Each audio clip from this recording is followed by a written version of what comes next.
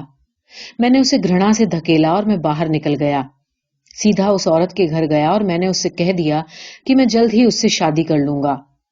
اسی دن پلاش کی ننگی چھتری شاخوں پر پہلا پھول کھلا تھا. اس کے بعد ماں جیسے راکھ ہو گئی تھی, بالکل چپ سی, اپنے کونے میں اور زیادہ سمٹ گئی. نہ مجھے اس طرح پیاسی آنکھوں سے دیکھتی, نہ نظر ملاتی. اس کے چہرے پر ایک طرح کا کالا پن اتر آیا تھا. میں کمرے میں ہوتا تو وہ بہت زیادہ سہمی رہتی, سر جھکائے چپ چاپ دھیرے دھیرے کچھ کرتی رہتی. آتنکت کسی انشٹ کی آشنکا سے بھیبھیت اپنے استتو کو کہیں چھپانے کی کوشش کرتی ہوئی. اس کا اپنے اوپر وشواس پوری طرح ختم ہو چکا تھا. میرے لیے کھانا رکھتی اور کچھ بھی نہیں پوچھتی. رات کو میرے ساتھ سوتی, پر اب اس نے مجھے بہانے سے چھونا بھی چھوڑ دیا تھا. اتیت کا کچھ بھی یاد نہیں دلاتی. پلنگ کے ایک حصے میں پوری طرح دبک جاتی. اس نے شاید اب پلنگ سے بات کرنا بھی چھوڑ دیا تھا. میں اسے رات کو بدبداتے یا ہنستے بھی نہیں سن پاتا تھا. اس کے اندر جیسے سب کچھ مر چکا تھا, شاید پلنگ بھی. انہی دنوں پلاش پر سرخ جنگل کھلنا شروع ہوا اور ساتھ ہی ماں بیمار ہو گئی. اس رات بے حد تیز بارش ہو رہی تھی. میں نے شام سے ہی شراب پینی شروع کر دی تھی. ماں چپ چاپ پلنگ پر چادر اوڑھے لیٹی رہی, اپنی جگہ پر بہت زیادہ سکڑی ہوئی. میں اس کے پاس آ کر لیٹ گیا. وہ لمبی سانسیں لے رہی تھی جیسے اسے بہت تکلیف ہو رہی ہو. میں نے اٹھ کر اسے دیکھا. بہت دنوں بعد میں نے اسے دھیان سے دیکھا تھا. اس کی جھریاں بے حد گھنی ہو گئی تھیں. میں نے دھیرے سے اسے چھوا. اس دن کے بعد پہلی بار. پھر وہ ایک بار کانپی, میری طرف سر گھمایا. ایک کھشن مجھے دیکھتی رہی اور پھر بدبدائی, تم کمزور ہو گئے ہو, بہت بوڑھے سے دکھتے ہو. میں اسے دیکھتا رہا اور پھر دھیرے سے بولا, میں شادی کر رہا ہوں. وہ کچھ بھی نہیں بولی. اسی سے وہ بھی بوڑھے ہونے لگی ہے. ماں مجھے اسی طرح دیکھ رہی تھی. اس نے پوچھا نہیں, پر اس کی آنکھوں میں پرشن تھا اور سنشے بھی. وہ یہیں رہے گی, پلنگ کو ہم یہاں سے ہٹا دیں گے, میں نے کانپتے ہوئے کہا. ماں کچھ نہیں بولی. دھیرے سے آنکھ بند کر لی اس نے. اسی رات ماں مر گئی. ماں کے بعد وہ کونا خالی ہو گیا تھا. ہم نے ماں کا سب سامان وہاں سے ہٹا دیا.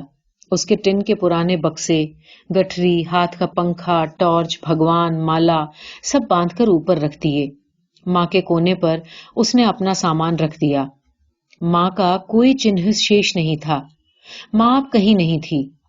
رات کو وہ میرے ساتھ اسی پلنگ پر لیٹی، اسی جگہ جہاں ماں سوتی تھی۔ وہ بے حد خوش تھی۔